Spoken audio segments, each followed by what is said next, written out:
आज का हमारा टॉपिक है प्रोबेबिलिटी। प्रोबेबिलिटी जो है स्टैट्स का एक पार्ट है, जैसे हमने कल तक पढ़ा था मीन, मोड और मीडियन, उस पर बात करी थी। आज हम बात करने वाले हैं प्रोबेबिलिटी। तो प्रोबेबिलिटी है क्या है, उसकी डेफिनेशन की बात करता हूँ। डेफिनेशन क्या है, देखिए ध्यान से सुनिएगा। The possibility of occurrence of an event या non occurrence of an event, यानी किसी चीज़ के होने की या किसी चीज़ के ना होने की संभावना को ही हम क्या कहते हैं, प्रोबेबिलिटी कहते हैं। प्रोबेबिलिटी का मतलब क्या है, किसी चीज़ का होना या ना होना। ठीक है, तो अब निकालना क्या पड़ेगा, देखिए यहाँ हमें बात किस पर करनी पड़ेगी कि कोई चीज़ हो रही है या कोई चीज़ नहीं हो रही है, उस पर हमें बात करनी है। यानी प्रोबेबिलिटी किसकी निकालनी होती है, हम कहेंगे कोई इवेंट ई है। इवेंट का मतलब है कोई भी चीज़ हम करते हैं उसे हम इवेंट कहते हैं। ठीक है, इस इवेंट में, ये इवेंट अगर मैं परफॉर्म कर रहा हूँ, इस इवेंट में परफॉर्म करने के बाद आउटपुट क्या मिलेगा मुझे। सपोज करो ये जो इवेंट ई है ये टॉसिंग ऑफ अ कॉइन है। अगर मैं किसी कॉइन को टॉस करता हूँ तो आपको पता है कि या तो हेड आपका आता है या टेल आता है। ठीक, हेड या टेल। तो जैसे मैं टॉस उछालता हूँ, कॉइन उछालता हूँ, तो ये आपके पास या तो हेड मिलता है या टेल मिलता है। तो ये जो दोनों चीजें, यानी जो टोटल चीजें आ सकती हैं, टोटल जो आपका आउटपुट मिलेगा वो कौन है, इनको कहते हैं आउटकम्स। यानी क्या क्या पॉसिबिलिटीज हैं, क्या क्या आ सकती हैं, ये आपका आउटकम्स है।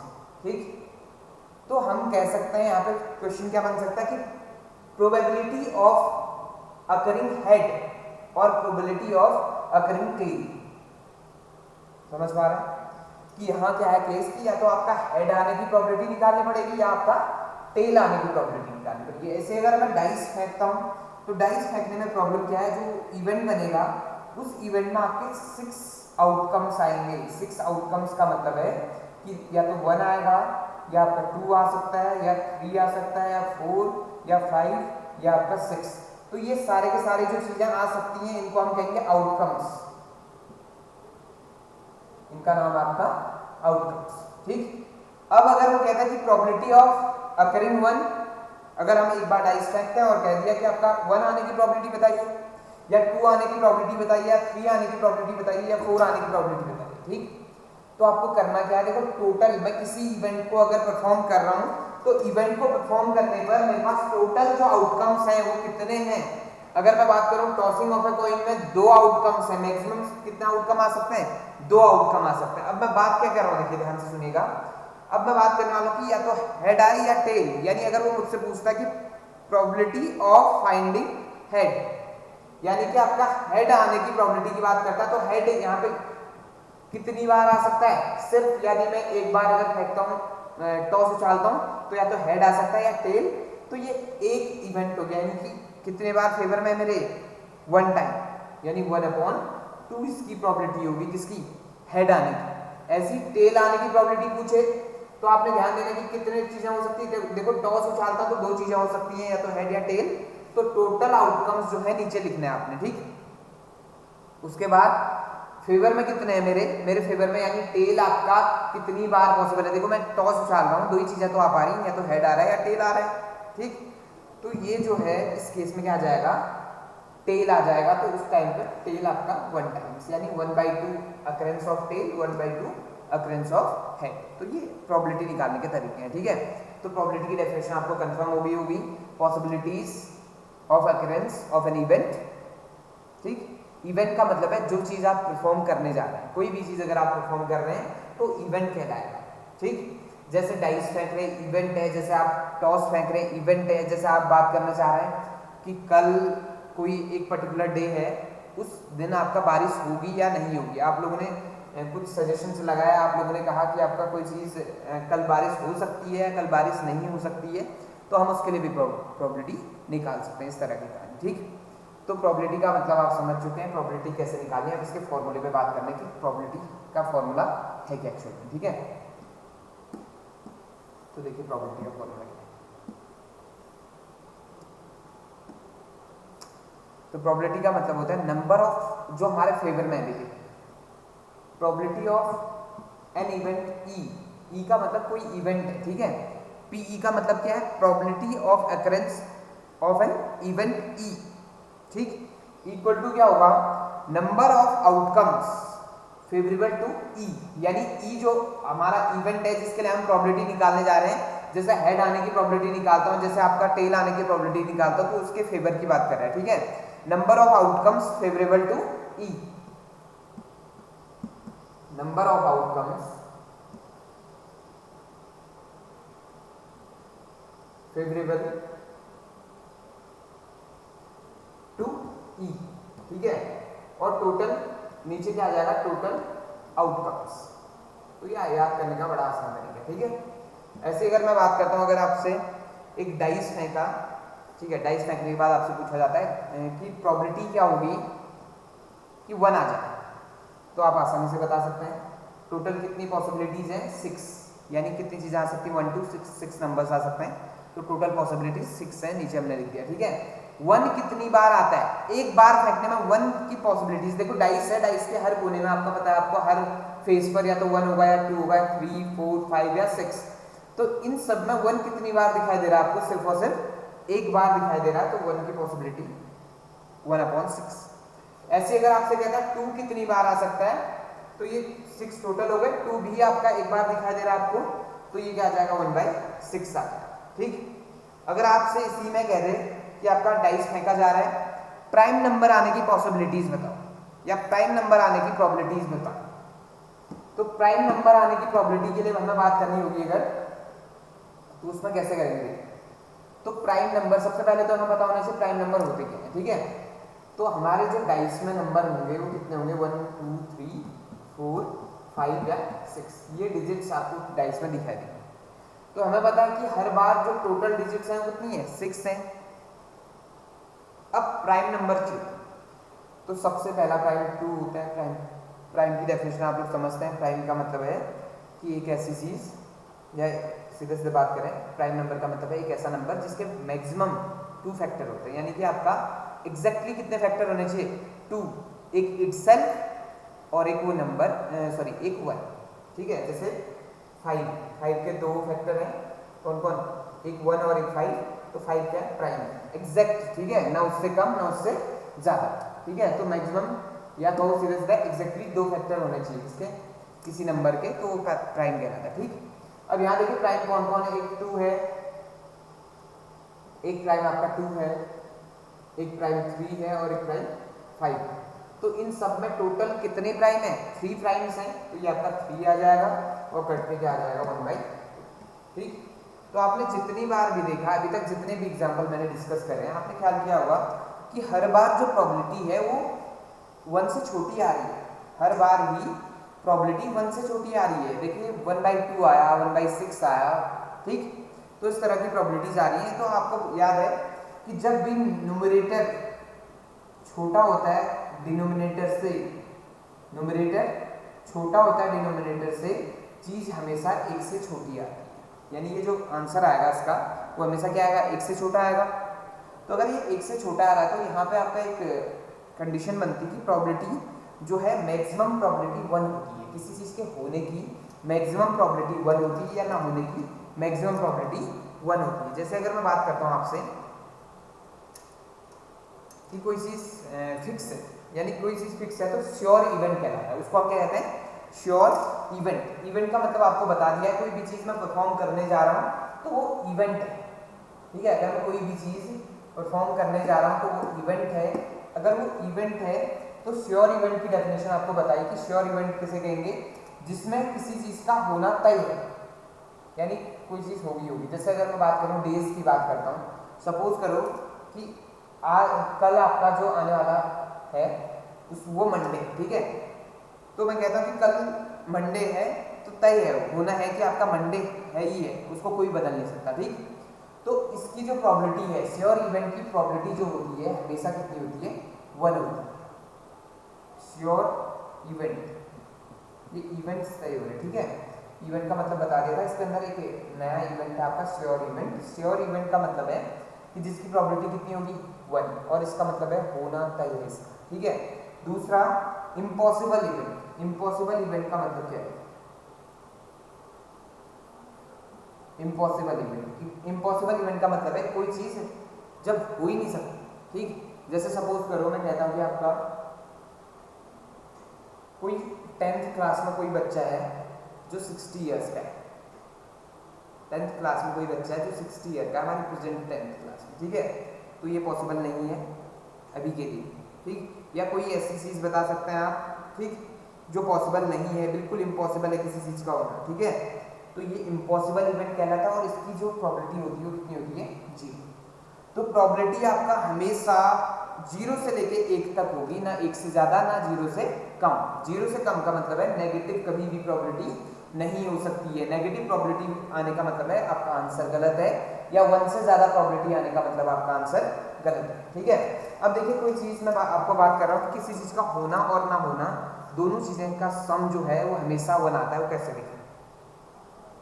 अगर मैं आपसे कहता हूँ टॉस उछाल रहा हूँ, टॉस उछालने में या तो हेड आएगा या आपका क्या आएगा, टेल आएगा, या हेड या टेल। तो अगर हेड आ रहा है तो हेड आने की प्रॉबिलिटी थोड़ी देर पहले हमने डिस्कस करी 1/2 है, टेल आने की भी प्रॉबिलिटी कितना है, 1/2। मैं इसी हेड आने को क्या कह सकता हूँ, अगर मैं हेड आने की बात कर रहा हूँ, देखिए मैंने बात करी आपसे कि हेड आने की प्रॉबिलिटी, ठीक है, हेड आने की प्रॉबिलिटी होगी। अब मैं टेल आने की प्रॉबिलिटी को कैसे बोल सकता हूँ, हेड ना आने की प्रॉबिलिटी। अगर हेड नहीं आएगा तो ऑब्वियसली क्या होगा, टेल आएगा, ठीक है। हेड ना आने की प्रॉबिलिटी का मतलब सीधा सीधा क्या है, टेल आने की प्रॉबिलिटी से है। अब इन दोनों को आप जब ऐड कर देंगे तो ये हमेशा कितना देगा, 1 देगा, ठीक है। तो अब इसको मैं थोड़ा सा और ज्यादा बेहतर समझाने की कोशिश करता हूँ, ये चीज आपका देखिए ध्यान से देखिएगा। अब यहाँ क्या हो रहा है, मैं 2 चीजें डिफाइन करने वाला हूँ। जैसे एक इवेंट है, इवेंट का मतलब आपसे कहा मैंने कि इवेंट का मतलब है हेड आने की प्रॉबिलिटी। जैसे मैं कह रहा हूँ कि हेड, मुझे क्या चाहिए, हेड चाहिए, हेड आने की प्रॉबिलिटी को हम एक इवेंट कह रहे हैं, ठीक है। तो कॉम्प्लीमेंट, तो कॉम्प्लीमेंट्री इवेंट इसका, ठीक है, इसका कॉम्प्लीमेंट्री इवेंट क्या होगा, हेड ना आने की प्रॉबिलिटी। अगर मैं बात कर रहा हूँ हेड आने की, तो अगर मैं दूसरा स्टेटमेंट आता है हेड ना आने की प्रॉबिलिटी, तो ये जो हेड ना आने की प्रॉबिलिटी है वो हेड आने की प्रॉबिलिटी का क्या हुआ, कॉम्प्लीमेंट हुआ। कॉम्प्लीमेंट का मतलब हुआ जस्ट ये जो है वो उसका उल्टा, यानी कि आपका हेड आने की और हेड ना आने की। तो अगर मैं ई से किसी इवेंट को अगर मैं ई से डिनोट करता हूं तो दूसरा इवेंट यानी कि इसका कॉम्प्लीमेंट्री इवेंट जो होता है वो किससे डिनोट करा जाता है, ई बार से डिनोट करा जाता है। समझ गए? तो मैं इसी चीज को कैसे कह सकता हूँ, probability of occurrence of an event plus probability of non occurrence of an event equal to 1 always, ठीक। यानी कि किसी इवेंट के होने की प्रोबेबिलिटी और उसी इवेंट के ना होने की प्रोबेबिलिटी क्या कहलाता है, 1 कहलाता है, ठीक। समझ गए होंगे आप लोग? तो इस तरह की कहानी है। कॉम्प्लीमेंट्री का मतलब समझ चुके हैं कि उस इवेंट का जस्ट आपका उल्टा। जैसे मैंने कह दिया आपका हेड आने की प्रोबेबिलिटी, अब मैं कह रहा हूँ कि या तो मैं टेल आने की प्रोबेबिलिटी कह रहा हूँ इन केस ऑफ कॉइन, लेकिन जब आप मैं कहता हूँ कि आपका हेड ना आने की प्रोबेबिलिटी, इसकी मीनिंग भी टेल आने की प्रोबेबिलिटी से है, लेकिन यहाँ पे ऐसा नहीं है कि आपका 2 ही केसेस है ना, तो 2 ही केसेस है तो एक दूसरे के कॉम्प्लीमेंट्री हो गई। लेकिन अब मैं बात करता हूँ आपसे, अगर कि एक डाइस फेंकते हैं, डाइस फेंकने में या तो 1 आ सकता है या 2 आ सकता है या 3 आ सकता है या 4 या 5 या 6, ठीक, तो इतने नंबर आ सकते हैं। अब आपसे कहा जाता है कि प्रोबेबिलिटी ई जो है एक इवेंट है, अकरेंस ऑफ 1, प्रोबेबिलिटी जो ई है एक इवेंट है जिसमें मुझे चाहिए 1, ठीक है। तो मैं पी निकालता हूं, तो आपको बताया था कि 1 कितनी बार आ रहा है, 1 टाइम आ रहा है, और जो टोटल है वो कितने हैं, 6 है। और 1 ना आने की प्रोबेबिलिटी, 1 ना आने की प्रोबेबिलिटी में कितने आएंगे, देखो 1 ना आने की प्रोबेबिलिटी में बाकी कौन आ जाए, 2 आ जाए तब भी 1 नहीं आ रहा है, 3 आ जाए तब भी 1 नहीं आ रहा है, 4 5 6, इनमें से कोई भी आए तो 1 नहीं आएगा ना। तो उस तरह से हम इस प्रोबेबिलिटी को कैसे डिफाइन करेंगे, देखो 5 बाकी बची हुई कितनी चीजें, 5/6, तो ये है आपका प्रोबेबिलिटी ऑफ ई बार इसके अकॉर्डिंग, ठीक। तो इन दोनों को जब आप ऐड करेंगे तो आंसर क्या मिलेगा, 1 मिलेगा। तो आप समझ चुके होंगे इस फॉर्मूले को, probability of occurrence of an event plus probability of non occurrence of the same event is equal to 1, ठीक। तो ये है आपका प्रोबेबिलिटी। अब प्रोबेबिलिटी में अलग अलग केसेस पढ़ने होंगे हमें, आउटकम्स बता दिए हैं मैंने आपको, आउटकम्स किसे कहते हैं, ठीक है। तो अब यहाँ पे बात करेंगे कि किसी प्लेइंग कार्ड्स की बात करें, ठीक है। तो प्लेइंग कार्ड्स के केस में हम किस तरह से चीज़ों को डिफाइन करेंगे। एक फॉर्मूला बन रहा था, एक नया फॉर्मूला बन रहा है। देखिए बता चुका हूँ कि आपका प्रॉबिलिटी जो है हमेशा 0 से लेकर 1 के बीच लाई करती है, यानी probability of an event always lies between 0 to 1। आपको बता दिया गया है 0 क्या है, इम्पॉसिबल इवेंट की प्रॉबिलिटी होती है, और 1 श्योर इवेंट की प्रॉबिलिटी होती है। तो ये एक आपका ही 1 मार्क्स का क्वेश्चन बन सकता है, तो उस पर ध्यान देंगे, ठीक है। अब उसके बाद बात करते हैं नए टॉपिक की, यानी अब बात करते हैं आपका थोड़ा सा किस पर बात कर रहे हैं, ये जो प्लेइंग कार्ड्स पर है उस पर बात करने जा रहे हैं कि यहाँ पे क्वेश्चन बहुत सारे बनते हैं इससे, ठीक है। तो बात करते हैं, तो आगे बढ़ते हैं। देखो प्लेइंग कार्ड्स की बात कर रहे हैं, ठीक है। तो प्लेइंग कार्ड्स में टोटल आपके पास इसमें एक टर्म आता है सूट, तो 4 सूट होते हैं इसके अंदर, ठीक है। पहला जो है यहाँ आप देखेंगे तो ये स्पेड्स कहलाता है, ठीक है, कहलाता है स्पेड्स का, ठीक है। और उसके बाद लास्ट वाला क्लब होता है, और फिर आता है आपका